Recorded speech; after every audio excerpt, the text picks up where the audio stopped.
ஆண்டவரே சூத்திரம் அப்பா, ஆவியானவரே உமக்கு நன்றி செலுத்துகிறோம். இந்த நாளிலே கர்த்தாவே, தாவீதோடு இடைப்பட்ட வார்த்தைக்காய் உன் சமூகத்திற்கு நாங்கள் வருகிறோம். ஆண்டவரே, தாவீதோடு பேசிய வார்த்தைகளுக்காய் உன் சமூகத்திலே மன்றாடி செபிக்கிறோம். மகனை மறைத்து நீர் வெளிப்படுத்த வேண்டுமாய் நான் செபிக்கிறேன். கர்த்தர் பெரிய காரியங்கள் செய்வாராக. அல்லேலூயா. சங்கீதம் 23ஆம் அதிகாரம் வசனத்திலிருந்து ஆவியானவர் தாவீதோடு இடைப்பட்ட வார்த்தைகளை நாம் பார்க்க போகிறோம். என் தேவஜனமே, கர்த்தர் என் மேய்ப்பராய் இருக்கிறார், நான் தாட்சி அடையேன். தாவீது சொல்லுகிறார், ஆண்டவரே, நீ என் மேய்ப்பராய் இருக்கும்போது நான் ஏன் ஆண்டவரே தாட்சி அடையப் போகிறேன்? கர்த்தாவே, நீ இருக்கும் பட்சத்திலே எனக்கு நன்மைகளை செய்கிற தேவனாய் இருக்கிறேன், என்னை பாதுகாக்கிற தேவனாய் இருக்கிறேன், எங்களுக்கு பலப்படுத்துகிற தேவனாய் இருக்கிறீர், எங்களை மேன்மைப்படுத்துகிற தேவனாய் இருக்கிறீர், எங்களை உருவாக்குகிற தேவனாய் இருக்கிறீர். ஆண்டவரே, நீர் எங்களை ஆண்டவரே தாழ்ச்சியடையாமல் ஆண்டவரே ஜீவனுள்ள தேசத்திலே எங்களை வாழ வைப்பீர் ஆண்டவரே என்று சொல்லி நாங்கள் விசுவாசிக்கிறோம். அது மட்டுமல்ல கர்த்தாவே, கர்த்தருடைய வார்த்தை எப்பொழுதும் பேணி பாதுகாக்கிற ஒரு பொக்கிஷமாக நமக்கு இருக்கின்றது. என் தேவஜனமே, கர்த்தருடைய வார்த்தை மிகப்பெரிய பொக்கிஷம் மட்டுமல்ல, அதை நம்மை மேன்மைப்படுத்துகிற, சீர்படுத்துகிற, நம்மை உருவாக்குகிற, நம்மிடத்தில் அன்பு கூறுகிற ஒரு வேதத்தின் ரகசியமாக நமக்கு கொடுக்கப்பட்டிருக்கிறது. இதைத்தான் தாவீது சொல்லுகிறார், கர்த்தர் என் மேய்ப்பராய் இருக்கிறார், நான் தாட்சி அடையேன். கர்த்தர் என் மேய்ப்பராய் இருக்கிறார், நான் தாட்சி அடையேன் என்று சொல்லுகிறார். என் தேவ ஜனங்களே, கர்த்தருடைய வேதத்தை யாரெல்லாம் நேசிக்கிறார்களோ, யாரெல்லாம் அவர்கள் அந்த வேதத்தை தன்னுடைய குடும்பத்திலே பத்திரப்படுத்துகிறார்களோ, அந்த குடும்பத்திலே உபத்திரம் இல்லை, பாடுகள் இல்லை, போராட்டங்கள் இல்லை, நிந்தனைகள் இல்லை, வேதனை துன்பங்களும் இல்லை. கர்த்தர் சொல்லுகிறார், கர்த்தருடைய வார்த்தை நம்மிடத்திலே புடமிட்டு கொண்டிருக்கிறது. அது மட்டுமல்ல, கர்த்தர் என் மேய்ப்பராய் இருக்கிறார், நான் தாட்சி அடையேன் சொல்லுவது மட்டுமல்ல, 2வது வசனம் சொல்லுகிறது, அவர் என்னை புல்லுள்ள இடங்களில் மேய்த்து அமர்ந்த தண்ணீர் அண்டையிலே என்னை கொண்டு போய் விடுகிறார். என் தேவஜனமே, ஆடு மேய்க்கிற ஒரு மனிதனை பாருங்கள். அவன் என்ன செய்கிறான்? தன் ஆடுகளுக்கு ஜீவனை கொடுப்பதை போல எந்த இடத்தில் புல்லு இருக்கிறதோ அந்த இடத்திலே அந்த ஆடுகளை மேய்ப்பன் கொண்டு போகிறான். அவனமாகத்தான் நம்முடைய ஆவியானவர், நம்முடைய ஆண்டவர் நம்மை மேய்ச்சலான இடங்களுக்கு கொண்டு போக கர்த்தர் விரும்புகிறார். கர்த்தர் நம்மை நேசிக்க விரும்புகிறார். அதை நாம் பயன்படுத்துவதற்கு நாம் ஆயத்தமாக வேண்டும். அதான் சொல்றாரு, அவர் என்னை புல்லுள்ள இடங்களில் அமர்ந்த தண்ணீர் அண்டையில் கொண்டு போய் விடுகிறார். அமர்ந்த தண்ணீர் அண்டைன்னா என்ன? ஓடுற தண்ணி இல்லைங்க, ஒரு இடத்துல நிற்கிற தண்ணி. அந்த தண்ணியை நீ போய் அந்த புல்லை மேய்ச்சிட்டு அந்த தாகத்திற்கு அதை குடிப்பதற்கு, அதே போலதான் தேவன் உன்னையும் என்னையும் புல்லுள்ள இடங்களை கொண்டு போய் மேய்க்கவும் விடுகிறார், தாகத்திற்கு தண்ணியும் கொடுக்க விரும்புகிறார். அவரை ஏற்றுக்கொள்ள நாம் ஆயத்தமாக இருக்கிறோமா தேவ ஜனமே? இதைத்தான் ஆண்டவர் தாவீதுக்கு சொல்லிய வார்த்தை, அமர்ந்த தண்ணீர் அண்டையிலே என்னை கொண்டு போய் விடுகிறார். கர்த்தருடைய நாமத்திற்கே ஸ்தோத்திரம். 3வது வசனம் சொல்லுகிறது, அவர் என் ஆத்துமாவை தேற்றி தம்முடைய நாமத்தின் நிமித்தம் என்னை நீதியின் பாதையில் நடத்துகிறார். யாருடைய நீதியின் பாதை? தேவனுடைய நீதியின் பாதை. தேவனுடைய நீதியின் பாதையில் நாம் நடக்கிற பொழுது நமக்கு பாடுகள் இல்லை, உபத்திரங்கள் இல்லை, தத்திரங்கள் இல்லை, நோய் நொடிகள் இல்லை, போராட்டங்கள் இல்லை, நிந்தனைகள் இல்லை, பாடுகள் இல்லை, எதுவுமே இல்லைங்க. அவருடைய நாமத்தின் நிமித்தம் நீதியின் பாதையில் நாம் செல்லும் போது, அப்போ நாம் போவதற்கு நாம் ஆயத்தமாகி கொண்டு இருக்கிறோமா? நாம் ஆயத்தமாக வேண்டும், ஆயத்தமாகணும். அனுதினமும் ஆயத்தமாக வேண்டும், அனுதினமும் ரட்சிக்கப்பட வேண்டும். நான் ரட்சிக்கப்பட்டேன் என்று சொல்வதை விட அனுதினமும் ரட்சிப்பின் பாதையிலே நாம் கடந்து போக வேண்டும். அனுதினமும் ரட்சிப்பின் பாதையிலே நாம் கடந்து போகிற பொழுதே கர்த்தர் நம்மை மென்மேலும் உயர்த்துகிறவராய் இருக்கிறார். அடுத்த வசனம் சொல்லுகிறது பாரு, நான் மரண இருளில் பள்ளத்தாக்கிலே நடந்தாலும் பொல்லாப்புக்கு பயப்படேன், தேவரீர் என்னோடு கூட இருக்கிறீர், உமது கோலும் தடியும் என்னை தேற்றும். இந்த ஆடு மேய்க்கிறவங்கிட்ட ஒரு கோல் இருக்கும், ஆண்டவர்கிட்ட ஒரு கோல் இருக்குது. என்ன பண்ணுறாரு, நம்ம மூர்க்கத்தனமா கோவமா அல்லது வேறு விதமாக நம்ம எதனா போனால் பட்டுன்னு ஒரு அடி அடிப்பார். அப்போ அதே போலத்தான் அவரை தண்டிக்கின்றவராகவும் இருக்கிறாரு, காக்கிறவராகவும் இருக்கிறார். அதான் சொல்கிறேன், நான் மரண இருளில் பள்ளத்தாக்கில் நடந்தாலும் பொல்லாப்புக்கு பயப்படேன், தேவரீர் நீ என்னோடு கூட இருக்கிறீர், உமது கோலும் தடியும் என்னை தேற்றும். அல்லேலூயா, அல்லேலூயா. ஆண்டவருடைய கோலு மட்டும் இல்லை, அவருடைய வேதமும் நம்மை தேற்றுகிறது, அவர் வேதத்தினுடைய ரகசியமும் நம்மை தேற்றுகிறது. எல்லாத்துக்கும் மேலே அவர் சொன்ன 3 காரியங்கள், ஒன்று வேதம், இன்னொன்று ஜபம், இன்னொன்று ஆலய பணிகளுக்கு நம்ம ஆயத்தமாகி கடையே வரணும். ஆனால் நம்ம எதில் குன்றி இருக்கிறோன்னு முதல் நம்ம யோசிக்கணும். கர்த்தருடைய நாமத்திற்கே சோத்திரம். அடுத்து பாருங்க, என் சத்துருவுக்கு முன்பாக நீர் எனக்கு ஒரு பந்தியை ஆயத்தப்படுத்தி என் தலையை எண்ணெயினால் அபிஷேகம் பண்ணுகிறீர், என் பாத்திரம் நிரம்பி வழிகிறது. தேவஜனமே, ஆராதனை வேளையிலே தேவனுடைய மகிமை, தேவனுடைய பிரசன்னம், தேவனுடைய வல்லமை, தேவனுடைய அபிஷேகத்தால் நீ நலைகிற பொழுது உன்னுடைய சரீரம் மாற்றப்படுகிறது. உன் சரீரம் மாற்றப்படுகிறது. பரத்திலிருந்து கொடுக்கப்படுகிற அபிஷேகம் உன்மேல் இறங்குகிற பொழுதே உன்னுடைய பேச்சு மாறுகிறது, உன்னுடைய ஒழுக்கம் மாறுகிறது, உன்னுடைய செயல்கள் மாறுகிறது, உன்னுடைய குடும்பம் மாறுகிறது, உன்னுடைய நடை பழக்க வழக்கங்களும் மாறுகிறது. அதான் சொல்றான், என் பாத்திரம் நிரம்பி வழிகிறது, நிரம்பி வழிகிறது.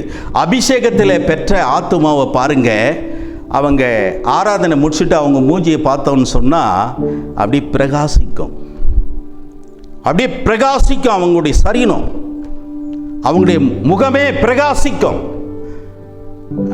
செயற்கையாக பூசுகிற மேனி கிடையாது, தேவனால் கொடுக்கப்படுகிற அபிஷேகத்தால் பிரகாசிக்கப்படுகிறது. அல்லேலூயா. இதான் உண்மை. அவருடைய பிரசன்னம், அவருடைய மகிமை, அவருடைய மகத்துவம், அவருடைய அன்பினால் மிகுந்த அபிஷேகம். என்ன துட்டு கொடுத்தா வாங்குறோம்? இல்லை, பிரியமாக கொடுக்குறாரு ஆண்டவர். அவர்கிட்ட போய் அப்பா என் பாவங்களை மன்னியும் ஆண்டவரேன்னு சொன்னேன்னா போதும், அப்படியே பரிதபிச்சு கெட்ட வந்து உனக்கு என்ன பண்ணுறாரு, செய்ய வேண்டிய கடமைகளை ஆண்டவர் செய்கிறார், கொடுக்க வேண்டிய காரியங்களை செய்கிறார், உன்னை போஷிக்க வேண்டிய வழிகளில் நடத்துகிறார், உன்னை பக்குவப்படுத்துகிற வழியிலையும் கொண்டு போகிறார். அவர் கோலத்தை நம்மை தேர்த்துது, அவர் அபிஷேகம் நம்மளை நிரப்புது, அவருடைய மகிமை நம்மை பிரகாசிக்கிறது. பசி நேரத்தில் அமர்ந்த புல்லுள்ள இடத்துல கொண்டு போய் விடுறாரு. நல்ல திருப்தியாக ஆன பிறகு அபிஷேகம் என்கிற அந்த தாகத்தை நம்மேல் பொழிகிறார். இப்படிப்பட்ட தேவன் உலகத்தில் இருக்கிறாரா? இல்லை, எந்த உலகத்திலும் கிடையாது. ஆனால் கர்த்தரிடத்தில் நாம் உண்மை உத்தமத்தோடு இருப்பாயாகில் உன்னுடைய மகிமை பிரசன்னம் மேன்மைப்படுகிறது, உன்னுடைய வல்லமை அபிஷேகம் பொழியப்படுகிறது. அது மட்டுமல்ல, 6வது வசனம் சொல்லுகிறது, என் ஜீவனுள்ள நாளெல்லாம் நன்மையும் கிருபையும் என்னை தொடரும், நான் கர்த்தருடைய வீட்டிலே நீடித்த நாட்களாய் நிலைத்து நிற்பேன். என்ன அப்படின்னு சொன்னா, தேவ சமூகத்தில் முடிவு பரியந்தம் காத்திருக்கிறவங்க தான் அவருடைய அபிஷேகத்தை பெற்றுக்கொள்ள முடியும்.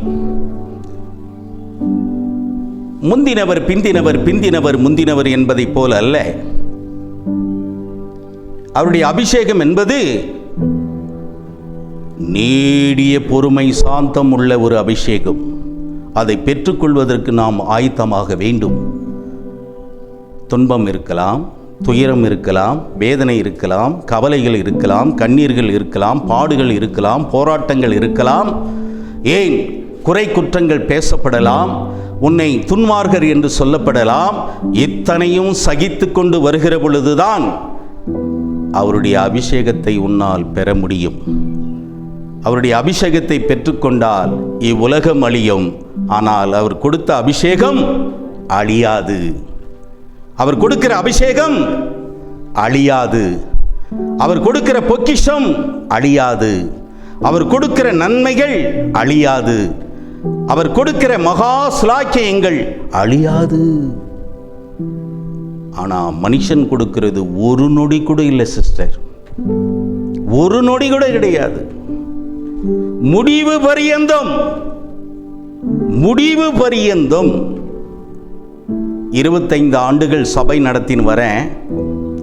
இந்த மாதிரி காட்சி நான் பார்த்தனா? நீங்க பார்த்தீங்களா? எனக்கே ஒரு ஆச்சரியமா இருக்குது. பிரதர் சொல்றாரு, ஒரு 100, 120, 150 நாடுகளுக்கு இது போகும் அப்படின்னு சொல்லி. நான் எதிர்பார்த்தனா சிஸ்டர்? பொன்னோ பொருளோ ஆசையோ அந்தஸ்தோ எனக்கு வேண்டாம் ஆண்டவரே, ஆத்து மக்களை கூட ஆண்டவரே, ஆத்து மக்கள் போதும் ஐயா, பேராசை வந்துவிட்டால் பெருநஷ்டம் வந்துவிடும் ஆண்டவரே என்று சொல்லி அனுதினமும் ஜெபிக்கின்றவன் நான்.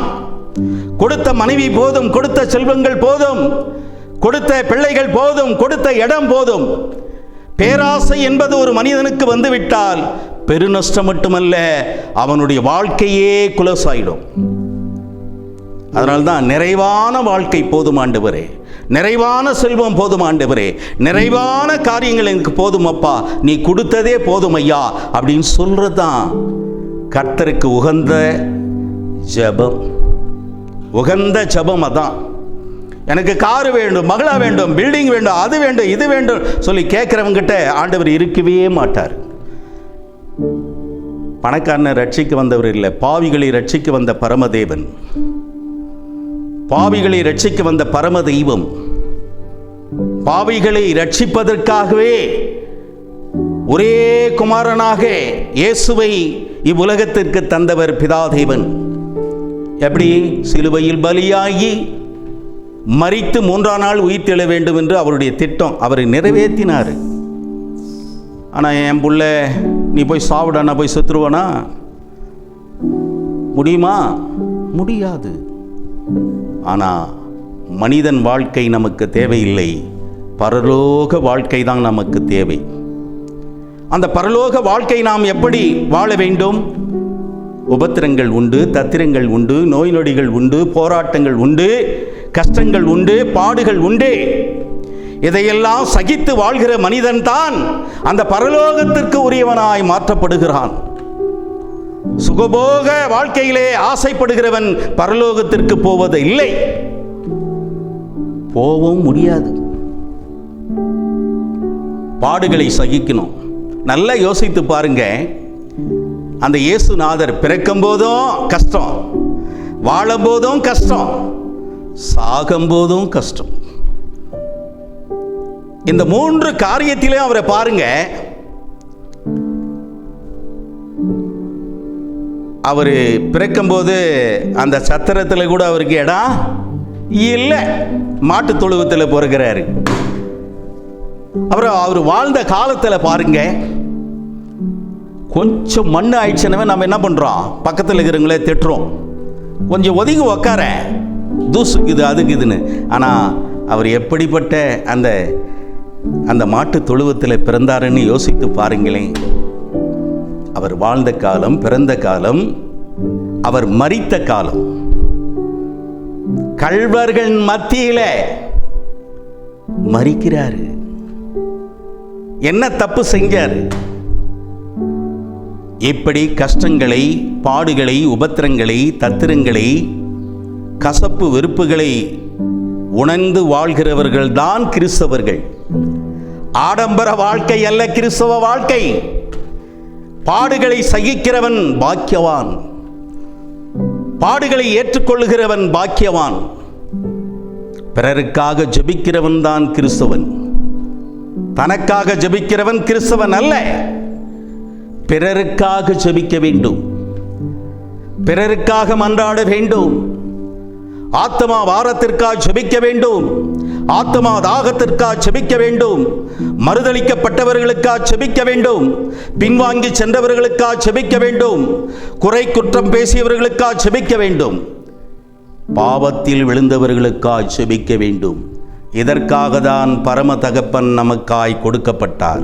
கர்த்தருடைய நாமத்திற்கு ஸ்தோத்திரம். நன்றி.